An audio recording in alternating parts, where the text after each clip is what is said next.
Okay, so for the next topic, we will begin to look at the Compton loops, right? So those are more potentially more related with the gene regulation that you are familiar with, right?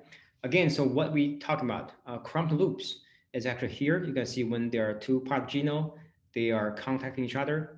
Potentially one part is a promoter, the other is an enhancer, right? When reflecting on the high C map, it will be represented as this red bright dot in the genome. So again, that's a field you can make your contribution, right? Looking for the better algorithms to identify such dots on the high C map. So this is a very nice review written by Schmidt and Minghu and Bingren's group. So essentially, they list quite a few commonly used software to call quantum loops, right? So essentially, I think right now, probably Hiccup and the FitIC is a little bit more widely used in this field because Hiccup actually was initially released together with this high C paper from the same group, Eris Lieberman's group.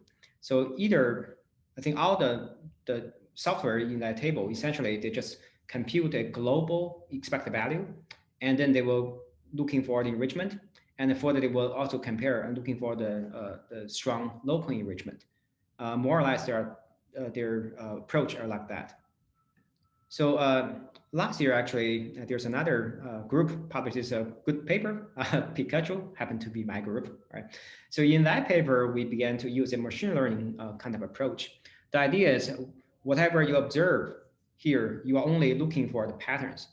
But if you can give me a set of positive values, give me the known interactions, then we can really take advantage of the supervised learning and then to predict the loops genome-wide, right?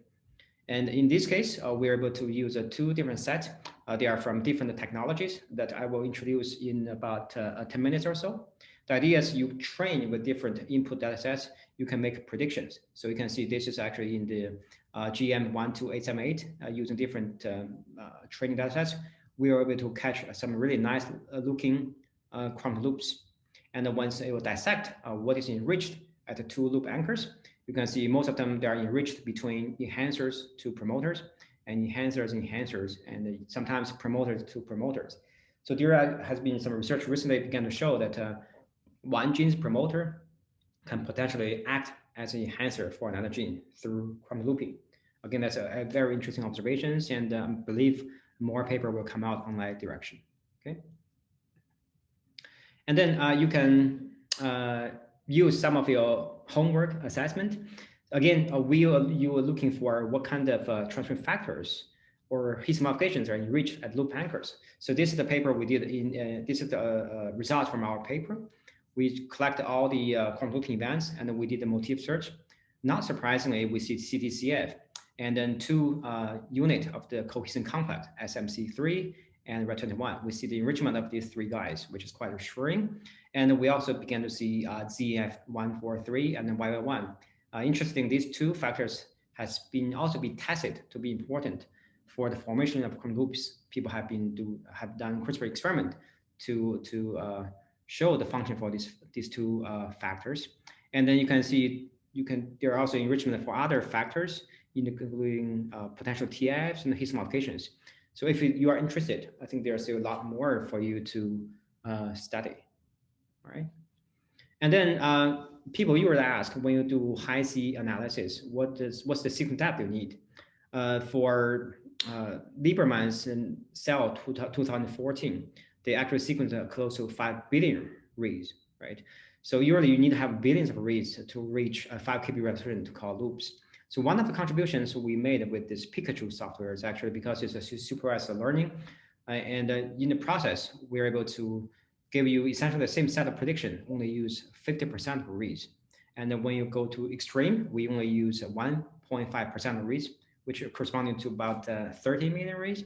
You can still get a set of a close 1 or 2,000 high quality loops, which really gives us hope that potentially as a statistician or this young bright students in this group, maybe you can write softwares to really reduce the requirement of a deep sequencing for high C data analysis.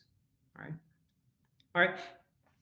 Again, once you identify Compton looping events, you can begin to identify cell type specific loops. In this case, again, this is a paper under in bioRxiv. In this work, we performed HiC in two different subtype of bladder cancer. So one's called luminal, which the other calls basal. So essentially, that's I think they name it using the similar genes to breast cancer. This you can see these two. The first two groups are more like luminal subtypes, cell lines.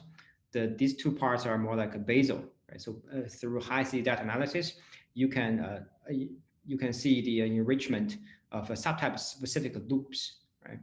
I will just give you one example. In this case, the first two track, so these are the luminal-specific cancer. The next two tracks are basal, right? So we can see these luminal-specific Compton looping events.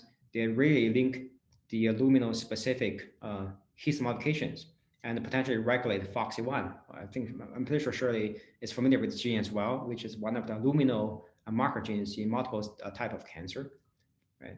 And this shows you a type of basal specific loops linking. Again, this loop only observed in HiC data in basal HiC and linking basal specific Compton his modifications. All right. So